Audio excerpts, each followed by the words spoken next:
بسم الله الرحمن الرحيم.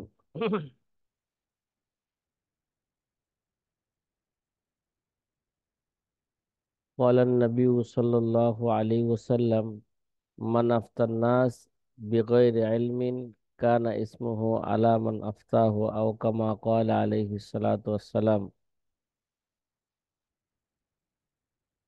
জি আজি ছাত্র ভাইরা,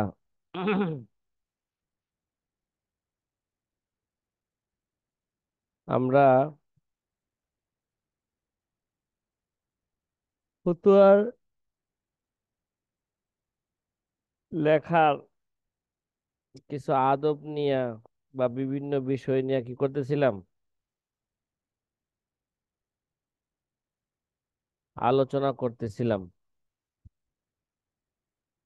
তো এগুলো বিভিন্ন কিতাবের মধ্যে এগুলো আছে, সরাই সিটার মধ্যে আছে এগুলো, বিভিন্ন বিষয় নিয়ে অনেক কথা আছে। আমি যে কিতাবটা পড়াই, মেন কিতাবটা, এই কিতাবের শুরুতেও অনেক বিষয় আলোচনা করেছি। আসসালামু আলাইকুম হজরত, কোনো আওয়াজ আসতেছে না।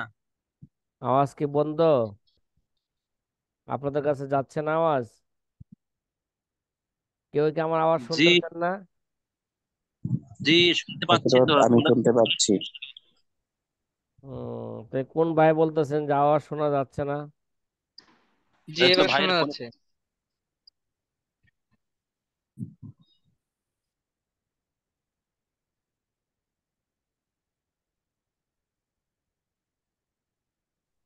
জি সাথী ভাইয়েরা, ইনশাল্লাহ খুব দ্রুত আমরা মূল কিতাবের দিকে, এবারতের দিকে চলে যাব ইনশাআল্লাহ।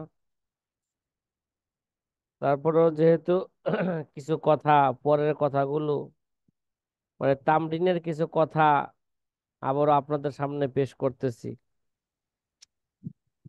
যখন প্রশ্ন করা হবে, আরেকটা বিষয়, খুব জবাব কোথায় জবাব দিতে হবে, একই জবাব কি করতে হবে, মুস্তাফতিকে দিতে হবে। যদি মুস্তাফতি যদি জনসাধারণ হয়ে থাকে, ফতোয়ার মধ্যে লেখবে না যে এই মাসলার মধ্যে কি আছে, ইখতিলাফ আছে, কে এরকম বলছে, কে এরকম বলছে। ফতোয়ার মধ্যে জনসাধারণের সামনে যে ফতোয়া যাবে, এরা কোথায় জবাব যাবে, মুফতাবিহি কোল যাবে। ঠিক আছে? হ্যাঁ, যদি এরকম দেওয়া হয় তাহলে মুস্তাফতি কি হবে, এতমিনান, ফতোয়ার প্রতি কি থাকবে, এতমিনান থাকবে। এবং ফতোয়ার উপর সে কি করবে, একশোই সাথে আমল করবে। হ্যাঁ, যদি অথবা যদি সে জবাবে কোথায় না দিতে পারে, তাহলে সরাসরি বলে দেবে যে মুফতি সাহেবের কাছে কি চলে যান। আমাদের এখানে এক ছাত্র ভাই আছে, হ্যাঁ কইছে আর ফতোয়াই দিবে না। কি দিবে না? ফতোয়াই দিবে না।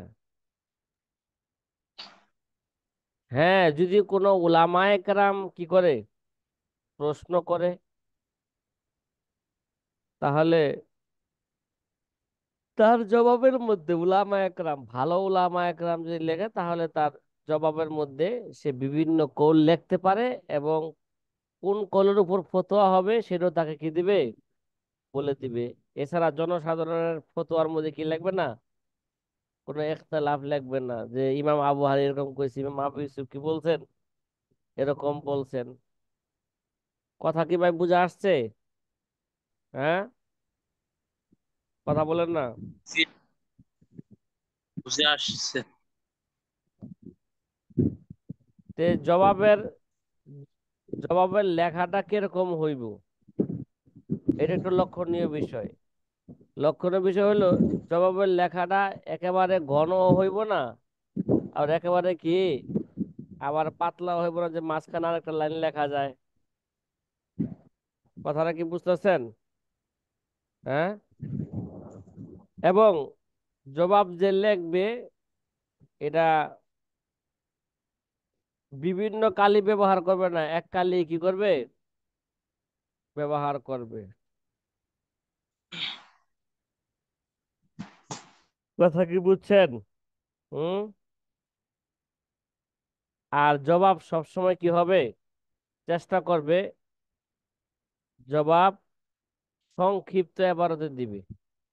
হ্যাঁ, যেখানে সংক্ষিপ্ত দিলে মুস্তাফির উদ্দেশ্য কি হইতেছে না, হাসিল হচ্ছে না, মুস্তাফি বুঝবে না, সেইখানে একটু তাফসিলি জবাব দিতে পারবে। কিন্তু জবাব সবসময় কি দিতে পারবে, সবসময় সংক্ষেপে দিবে।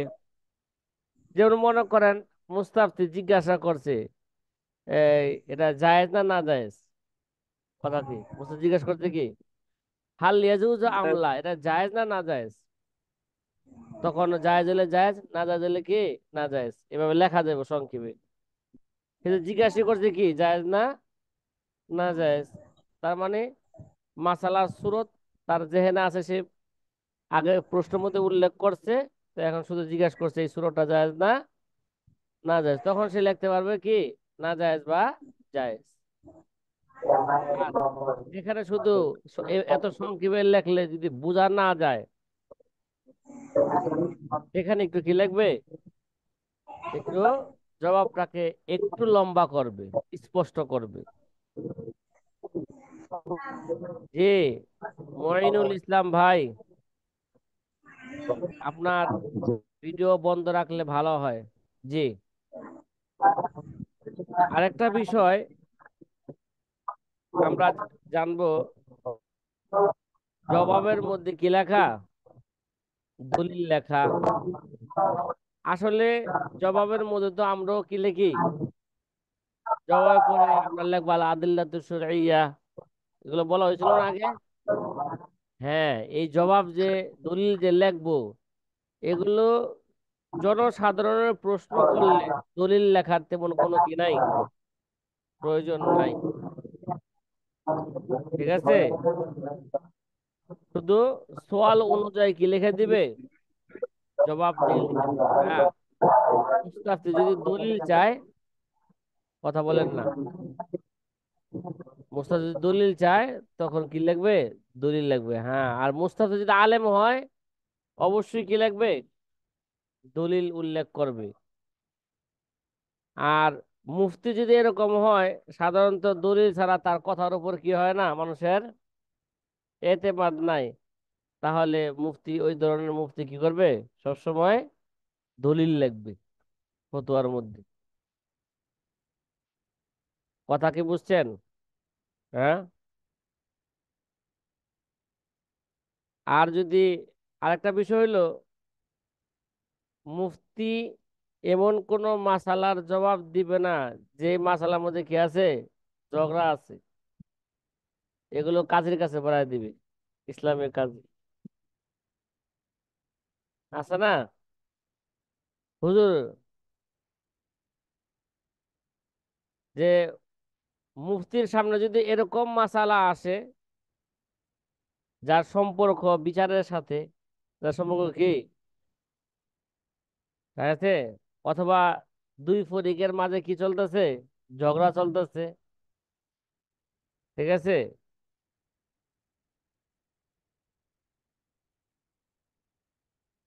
অথবা এক পক্ষে কি নিয়া ফতোয়া নিয়া আরেক পক্ষের বিরুদ্ধে সে কি করবে, একটা ঝগড়া লাগাই দিবে, তাহলে এরকম মাসালার জবাব দেওয়া থেকে কি থাকবে, বিরত বিরত থাকবে। আবার অনেক সময় দেখা যায় যে যে মুস্তাফতি নাকি মুফতিকে পরীক্ষা করতে চায়, সেটা জবাব দিতে পারে কিনা, এই সমস্ত মুস্তাফতির কি দিবে না, প্রশ্নের জবাব দিবে না, আছে না, পরীক্ষা করে। অনেক সময় দেখবো যে সমাজের মধ্যে কিছু লোক আছে খালি ইমাম সাহেবের মাসলা জিজ্ঞাসা করে, মানে পরীক্ষা করে ইমাম সাহেব মাসলা জবাব দিতে পারে কিনা, আছে না এরকম? কথা বলেন না ছাত্র ভাইরা। জি আছে। তাহলে জি হুজুর। ওরকম মুসল্লির কি দিবে হর না, জবাব দিবে না, যে নাকি পরীক্ষা করার জন্য আছে।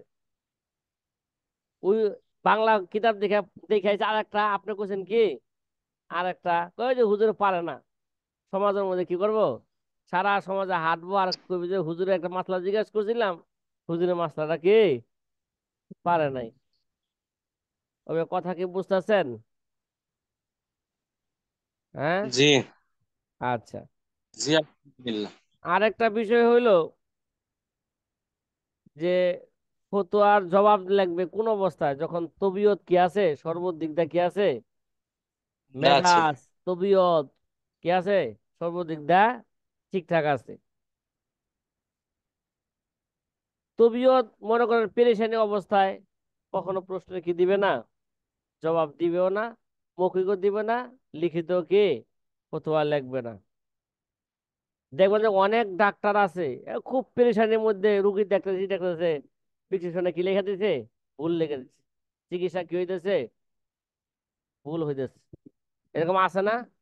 রুগী মারা যাইতেছে এই সমস্ত কারণে।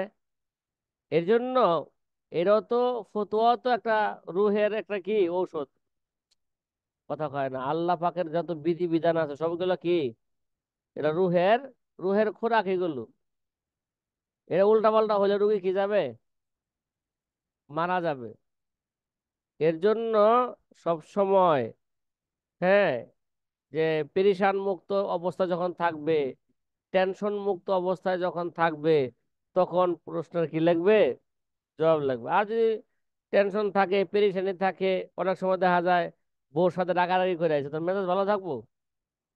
ওই ছাত্রের সাথে রাগারাগি করে যায়, কি হয়েছে, বসছে, তোর মেজাজ ভালো থাকবে? মেজাজ কি থাকবে না, ভালো থাকবে না। ওই সময় ফতোয়া জবাব দিবে না, লিখবে না। ঠিক আছে? তবিয়ত যখন একেবারে কি থাকবে, স্বাভাবিক থাকবে। হ্যাঁ, অনেক সময় দেখা যায় পিপাসা দিয়ে অবস্থায় কি বলবে না, ফতোয়া লাগবে না, পিপাসিত অবস্থায়। মোর কথা তবিয়ত কি থাকতে হবে, স্বাভাবিক থাকতে হবে, তখন কি লাগবে, ফতোয়া লাগবে। আর অস্বাভাবিক অবস্থায় ফতোয়া লেখলে ফতোয়া গলত হওয়ার কি আছে, সম্ভাবনা আছে, এগুলো লক্ষ্য রাখতে হইবে। ঠিক আছে? এখন যদি মনে করেন অনেক সময় যদি মুস্তাফতি যদি নিজেই কি হয়ে গেছে, হাজির হয়ে গেছে, আছে না, নিজেই কি হয়ে গেছে গা, সশরীরে হাজির হয়ে গেছে। আর মাসালা যদি এটা কি হয়ে থাকে, গবেষণার হয়ে থাকে, এটা চিন্তা ভাবনা করে কি দিতে হবে, জবাব দিতে হবে। তাহলে যেটা উত্তম হইল, মুস্তাফজিকে বইলা দিবে যে আপনি অন্য সময় আসেন, ঠিক আছেন? ঠিক আছে? তাড়াহুড়া কইরা সে আইসা পড়ছে দেখে একেবারে কি করব, তারা বসায় রাইখা তাড়াহুড়া কইরা কি লিখে দিব, জবাব লিখে দিব, এরকম করবে না। এরকম করলে অনেক সময় গলত হওয়ার কি আছে, সম্ভাবনা আছে। ঠিক আছে? কথা কি ভাই বুঝে আসতেছে? আর ওরাসাদের মাসালার ব্যাপারে আমরা আগেও বলছিলাম, যদি কোনো উত্তরের দিকে মাসলা আসে, মিরাসের মাসলা আসে, তখন প্রত্যেক ওয়ারিসদের এগুলো খুব, মিরাসের মাসলা খুব তালাশ করবে, যাচাই বাছাই বেশি করবে, যে এদের সম্পদ এর আগে কারা ছিল, জিজ্ঞেস করে নেবে কাদের থেকে, এদের বংশ ধারাবাহিকতা, এই সম্পদটা যে বলতেছে তার 10%, 10% তার বাপে কিনছে না দাদার ওয়ারিস থেকে কি কিনছে, দাদা এতেকালের সময় কয়জন সন্তান রেখে গেছিল, এটাকে সুষ্ঠুভাবে কি হয়েছে কিনা, এটা হয়েছে কিনা, ওইটা ওইটা হইলে সে না আবার এটা কি হইব, ঠিক মতো ওই জায়গায় ঝামেলা থাকলে এখানে কি থাকবে, ঝামেলা থাকবে। এর জন্য হ্যাঁ, প্রত্যেক ওয়ারিসদের শখ অনুযায়ী কি করবে, শখ আইকা আইকা দিবে, সুস্পষ্ট করে এত অংশ পাবে, এত অংশ পাবে, মোট জমি এত ছিল। এবং মুতাকাদ্দিমিন কারা কারা ছিল, যদি সম্ভব হয় সেগুলো কি করবে, আগে তালাশ করবে, বাস্তব তাদের অবস্থা কি আছে কিনা, বন্টন আগের বন্টন সঠিক আছে কিনা। আগের বন্টন সঠিক থাকলে সেটা কি হইব, সঠিক হবে। এটা কথা কি বোঝা আসতেছে? আচ্ছা। তে হাওলা লেখার কথা আমরা বলছিলাম, যে কিতাবের লিখবে সাথে সাথে ওই কিতাবের পৃষ্ঠা কত, পৃষ্ঠাও লিখবে, সাথে সাথে ওই কিতাব কোন মাক্তাবা থেকে কি হয়েছে, ছাপা হয়েছে, সে মাক্তাবার কত কি করবে, উল্লেখ করবে। কারণ দেখা যায় একটা কিতাব বিভিন্ন মাকতাবা থেকে কি করছে, ছাপাইছে, পৃষ্ঠা কি নাই, মিল নাই। এজন্য মাকতাবার কথা কি লাগবে, মাকতাবার কথা এগুলো উল্লেখ করবে। আর একটা বিষয় হলো,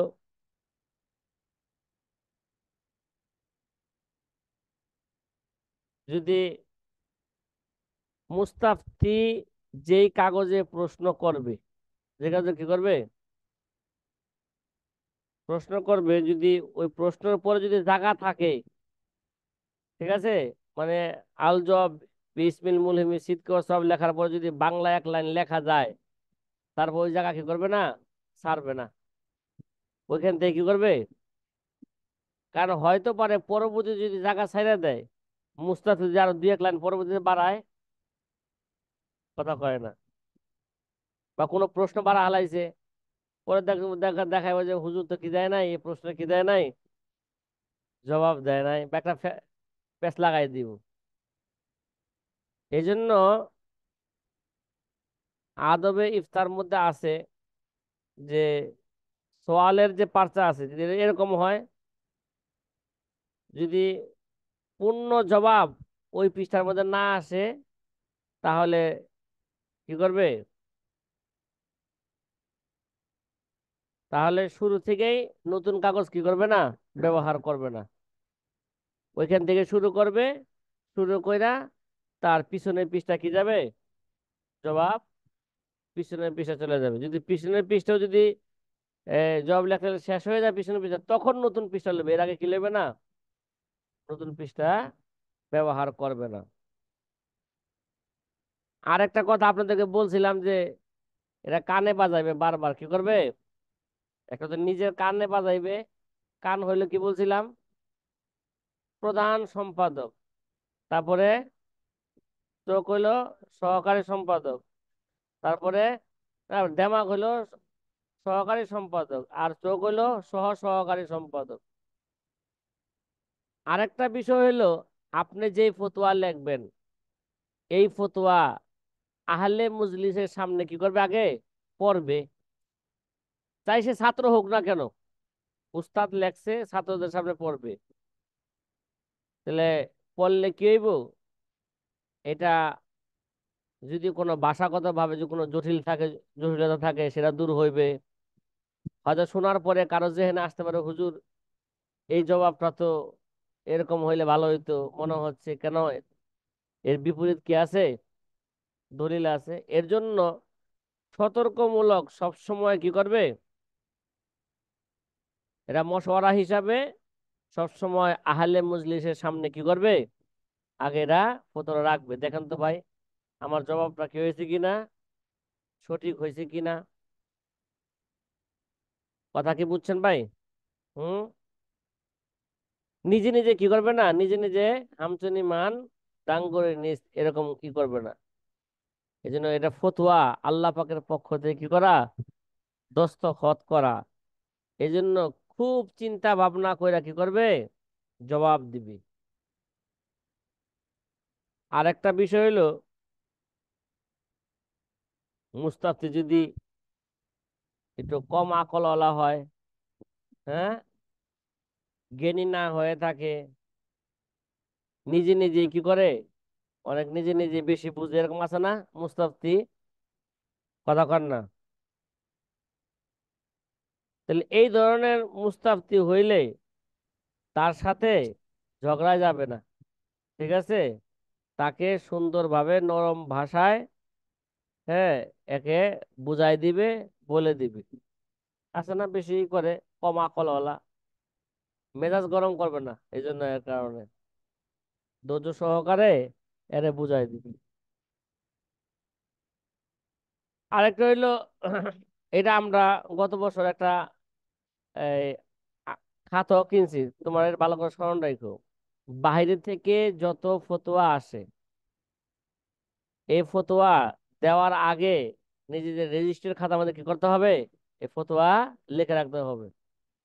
রেজিস্ট্রি খাতা আছে, দেখো কতগুলা গত বছর কয়টা নকল করছে আর কয়টা করে নাই। কথা কি বুঝছো তোমরা?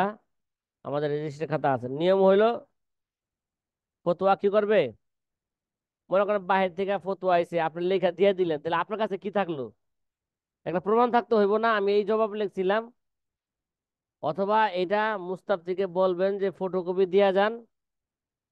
আপনার আমাদের কাছে মুফতির কাছে ফটোকপিও থাকবে এবং একটা রেজিস্টার খাতা থাকবে।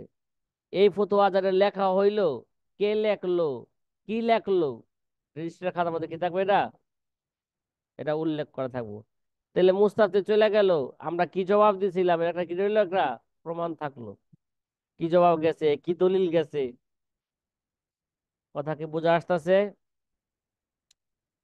আর একটা বিষয়, মুফতি সাহেব হুজুর যারা হইতেছেন, মুফতি হয়ে যাবেন গা আপনারা 1 বছরে, ঠিক আছে?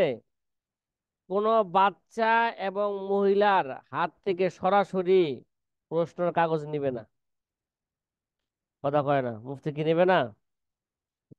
মুফতির কোনো সাকরেদের মাধ্যমে বা কোনো লোকের মাধ্যমে কি নিবে? কাগজ নিবে, প্রশ্ন নিবে। কারণ সরাসরি নিলে ফেতনার কি আছে? কথা বুঝেন নাই? মহিলার সাথে যদি সরাসরি মুফতির সাথে দেখা সাক্ষাৎ হয়, কথাবার্তা হয়, ফ্রি হয়ে গেলে ঝামেলা আছে। জি, বিশাল সমস্যা। হ্যাঁ, বিশাল সমস্যা। এখন মুফতি সাহেবরা তো অনেকে সাক্ষাৎ করে মহিলাদের সাথে, হ্যাঁ, ইমাম হ্যাঁ। সাহেব, মহিলা এবং ভাবি। বাচ্চার বাচ্চার হাত থেকে ইস্তেফতা স্বয়ং মুফতি সাহেব কি করবে না, কখনো ইস্তেফতা নিবে না, প্রশ্ন নিবে না।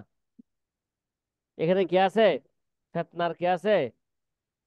আশঙ্কা আছে। ভাই এটা খুবই এহতিয়াত করতে হবে। কথা কি বুঝছেন?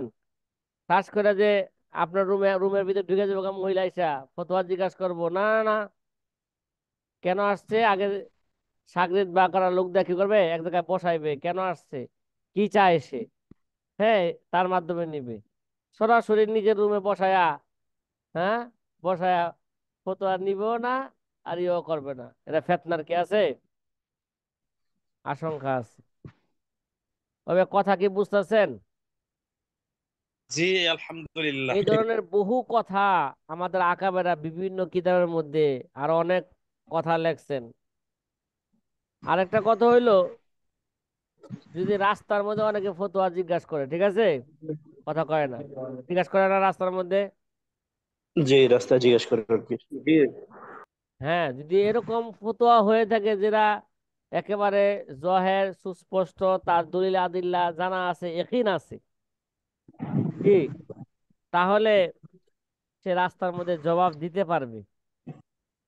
আর যেই মাসলা চিন্তা ভাবনা করার প্রয়োজন আছে, সেটা দলিল দলিল কোথায় কি আছে না আছে সব কিছু যেখানে যদি থাকার দরকার না থাকে, তাহলে রাস্তায় কি দিবে না? যতই প্রশ্ন করুক রাস্তায়, চলন্ত অবস্থায় বা দাঁড়ানো অবস্থায় কি দেবে না? কখনো মাসলার জবাব দিবে না। মুস্তাফতি যতই তাকে ইসরার করুক না কেন, ঠিক আছে? কথা কি বুঝছেন? জি, জি। হ্যাঁ, যদি এরকম হয় যে এখন এই মুহূর্তে আপনার সুস্পষ্ট জানা আছে, সব ঠিক আছে, তাহলে ওই সময় রাস্তায় চলন্ত অবস্থায় ফতোয়া দিতে কোনো কি নাই, সমস্যা নাই। সমস্যা মৌখিক নাই। জিজ্ঞাসা করছে, মৌখিক দিয়া দিবেন। শর্ত কি ভাই? বলেন না, এই মাসলা আপনার কাছে আগে সমস্ত সুস্পষ্ট দলিল ছিল, আহকাম মাসলার যত ঠিক আছে, দলিল আছে সুস্পষ্ট সমস্ত থাকতে কিছু হবে। জেনে থাকতে হবে। মাসালার জবাব, দলিল আদিল্লা সব আপনার জেহেনি ভাবে কি করতে হবে, সবকিছু ইস্তেজার থাকতে হবে। থাকতে হবে। তাহলে এগুলো কি হবে? তাহলে জবাব দিতে পারবেন, নিলে জবাব দিবেন না রাস্তার মধ্যে। কথা কি বুঝতেছেন সাথীরা ভাইয়েরা? হ্যাঁ, জি, জি, এই যে আলহামদুলিল্লাহ। ফতোয়ার আদব, তারপরে মুস্তাফতির আদব, এই ব্যাপারে আমরা তো এগুলো উসুল ইফতা আদব ও কিতাবের মধ্যে আমরা পড়বো, ঠিক আছে? জি, তারপর যেহেতু আমরা ফতোয়া লেখা শুরু করে, তামলিন শুরু করে দিব, এই জন্য এই কথাগুলো কিছু সংক্ষিপ্ত আকারে বা এলোমেলো বলা হইলো, ঠিক আছে? তাছাড়াও এই সমস্ত বিষয় বিভিন্ন কিতাবের মধ্যে আছে। যেমন বাহারুর আকের কিতাবুল কজা ফি ফসলিল মুফতি ও ফসলুন ফিল মুস্তাফতি কিতাবের মধ্যে বাহারুর আকের 6 নম্বর খণ্ডে 265 নম্বর পৃষ্ঠার মধ্যে এই সমস্ত বিষয় নিয়ে কি হয়েছে, আলোচনা হয়েছে। তারপরে এই বিভিন্ন কিতাবের মধ্যে আছে, থানবী রহমতুল্লাহ আলার একটা কিতাব রেসালা আছে, আদাবুল ইফতা ওয়াল ইস্তিফতা, বা উর্দু কিতাবের বিভিন্ন ফতোয়ার কিতাব, যেমন ফতোয়া হক্কানিয়া শুরুতে এই সমস্ত বিষয় নিয়ে আলোচনা করছে। ফতোয়া মাহমুদিয়ার মধ্যে কি আছে, আছে বিভিন্ন কিতাবের মধ্যে কি আছে, এগুলো আছে, ছড়াই ছিটায় আছে। এগুলো আমরা সেখান থেকে কি করব, মোতালা করে নিব। শুধু এক কিতাবের কি করব না, বিভিন্ন কিতাব মোতালা করলে দেখা যায় এক এক কিতাবে একটা বিষয় কি আছে, অতিরিক্ত আছে, সেগুলো জেহেনের মধ্যে চলে আসবে। সাথী ভাইরা, কথা কি বোঝা আসতেছে? জি। শুধু জি। জরুরি কিছু কথা কি করলাম, জরুরি কিছু কথা বলে দিলাম, যেটা আমরা পরবর্তীতে কিতাবের মধ্যে থেকে এবারত থেকে পড়বো ইনশাআল্লাহ। কথা কি বোঝা আসতেছে না সাথী ভাইয়েরা? হ্যাঁ। জি। এই এই জন্য মুফতিদের কাছে অনেক কিতাব থাকা দরকার, ঠিক আছে। ওই আমাদের বাংলাদেশের একজন মুফতি সাহেব ছিল, আগে মনে হয় ইয়ে ছিল, জাতীয় মাদ্রাসা ছিল, কামালউদ্দিন রাশিদি, জাতীয় মাদ্রাসা ছিল এক সময়।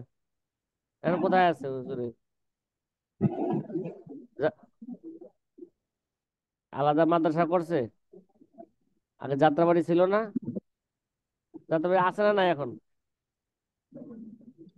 আহ কামালউদ্দিন রাশিদি আমাদের বাংলাদেশের, ঠিক আছে। সে পাকিস্তানে আল্লামা তকি উসমানের দামাত বরকাতুমের কাছে কি করছে, সেও লেখাপড়া করছে। আল্লামা তকি উসমানের দামাত বরকাতুম যখন নাকি করাচির মধ্যে শরহে উকুদে রসুল মুফতি কি দিয়েছেন, দরজ দিয়েছেন, তখন তিনি যে একটা নোট লেখছেন, কি লেখাইছেন ছাত্রদেরকে, নোট লেখাইছেন। ওই নোটটাই পরবর্তীতে নজরে সানি দিয়া আরো ইজাফা কইরা দল্লা দিল্লাই কইরা ওইটা কি উসুল ইফতা ওয়া আদাবু কিতাব নামে কি হয়েছে, এটা বের হয়ে আসছে। তা আল্লামা তকি উসমানের দামাত বরকাতুহুম আরেকটা নোট ছাত্রদেরকে তিনি লেখাইছিলেন, ঠিক আছে।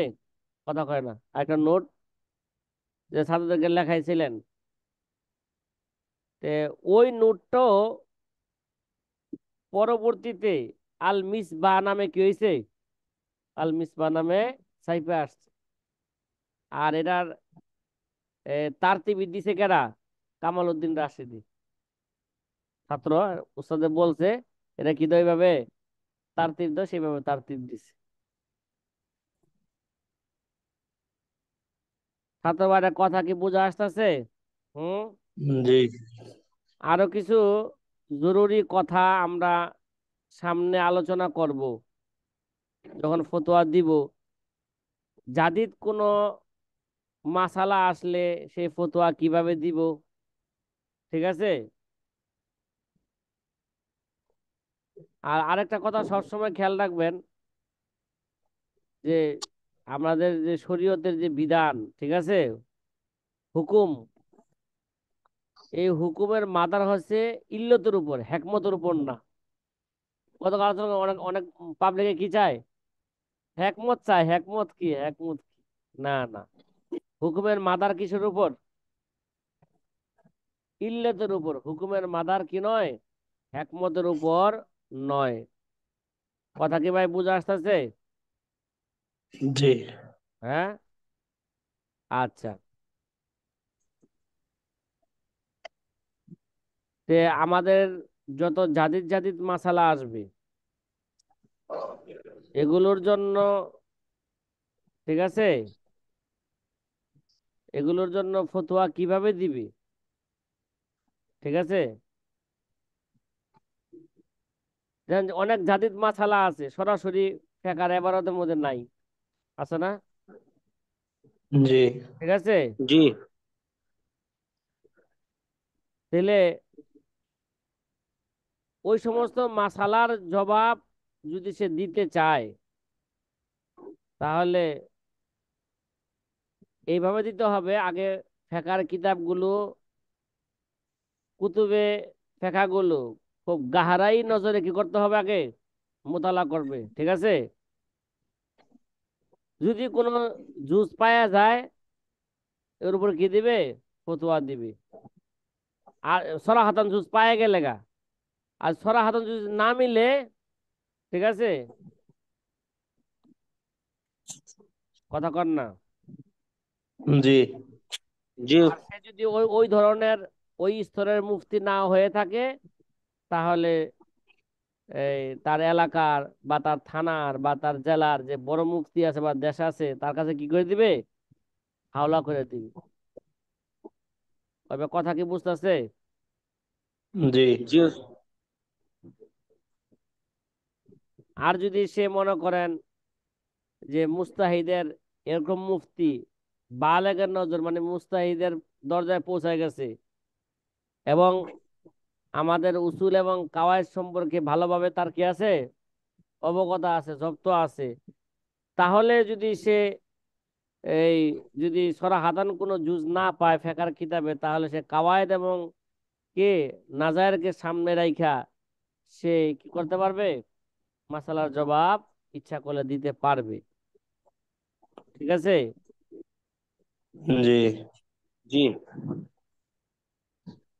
আর যদি মাসালার সম্পর্কে যদি কোনো নজির বা ফিকি কায়দা যদি না পায়, ঠিক আছে, আর সে যদি মুফতি বালেগের নজর হয়ে থাকে, ঠিক আছে, তাহলে সে ইচ্ছা করলে মুফতি মানে মুস্তাহিদ হয়ে থাকলে সে নুসুসে শরিয়া থেকে মাসলা ইস্তেমবাদ করতে পারবে। কি ভাই, মাসলা ইস্তেমবাদ করে কি দিতে পারবে, জবাব জবাব দিতে দিতে পারবে। পারবে। তারপরও এরকম যাদের যদি কোনো মাসালা আছে, তাহলে বর্তমান যুগের উলামায়ে কেরামের সাথে পরামর্শ করে নেওয়া ভালো, বুঝছেন। এগুলোর ব্যাপারে জি, তাড়াহুড়া করবে না, কি করবে না, তাড়াহুড়া করবো এগুলোর না। ব্যাপারে কখনো তাড়াহুড়া করবে না। মাসলা কি করবে, পরামর্শ কইরা দিবে। যেমন মনে করেন একটা জাদিদ মাসালা, হাওয়াই জাহাজের মধ্যে বা উড়ো জাহাজের মধ্যে নামাজ পড়ার বিধান কি? কিরে ভাই, উড়ো জাহাজের মধ্যে নামাজ নামাজ পড়ার পড়ার বিধান। বিধান। মনে করেন মানুষ যখন এক দেশ থেকে আরেক দেশে বিমানের সাহায্যে যায়, জার্নি অনেক লম্বা থাকে, 5 ঘন্টা 4 ঘন্টা, হ্যাঁ, 6 ঘন্টা 10 ঘন্টা কি থাকে, জার্নিং থাকে। তাহলে হাওয়াই জাহাজের মধ্যে বা উড়োজাহাজের মধ্যে নামাজ সে কিভাবে পড়বে, কথা কি ভাই বোঝা আসতেছে? জি জি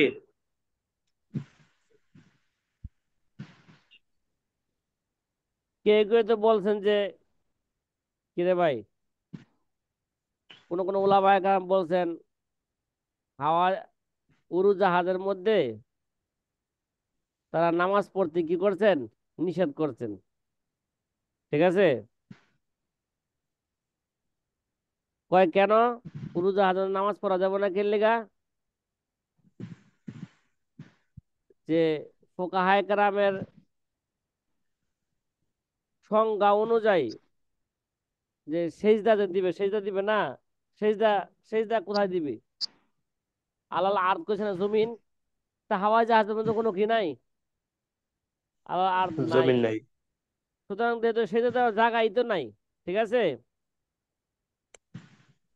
এই জন্য কি করছেন, তারা নামাজ পড়তে নিষেধ করছেন।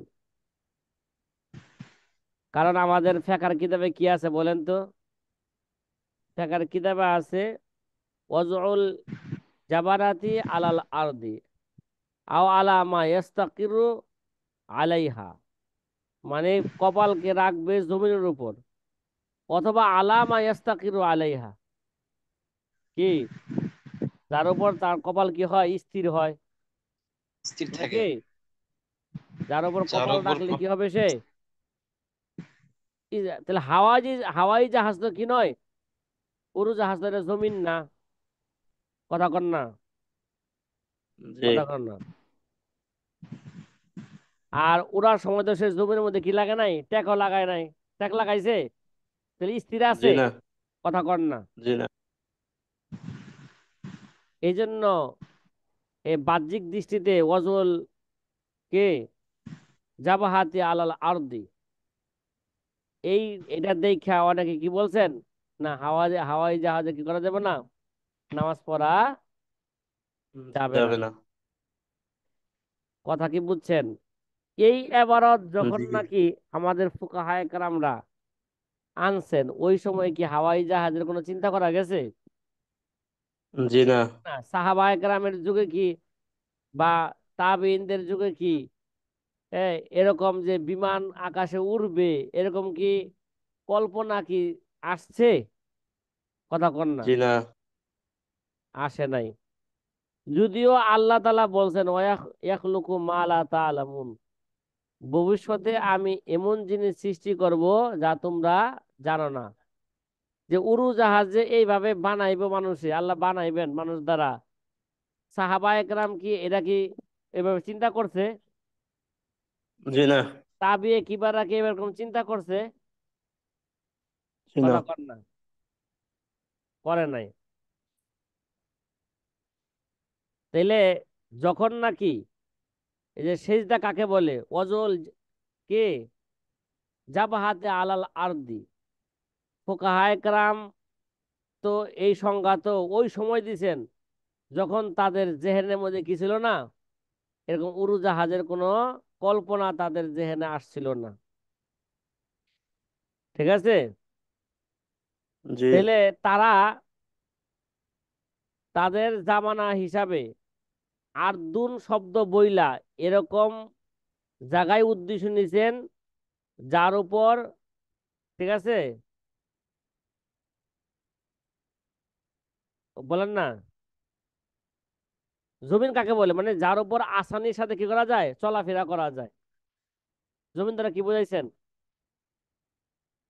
হ্যাঁ, এমন জায়গা যার উপর কি সহজে কি করা যায়, চলাফেরা করা যায়। ঠিক আছে? জি। আবার এবং যেটা যেটা যাতা দিলে কি করে না, যাবে না। এই জন্য তুষকের মধ্যে কইছে, তুষকের মধ্যে কপাল কি করবে, যাইতে ধরবে, নরম জায়গার মধ্যে আছে না, জি। যেটা আবার যাতা দিলে কি করে না, দাবে না। এরকম একটা উদ্দেশ্য আর্জুন তারা কি নিছেন, এরকম একটা উদ্দেশ্য তারা নিয়েছেন। নিশ্চয়।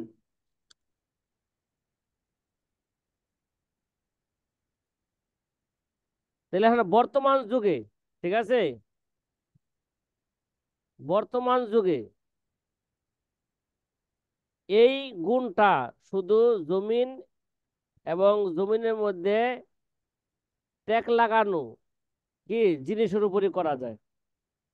বুঝলেন না কথাটা? জি। এই জন্য তারা কি করছেন, উল্লেখিত সংজ্ঞা দিয়েছেন।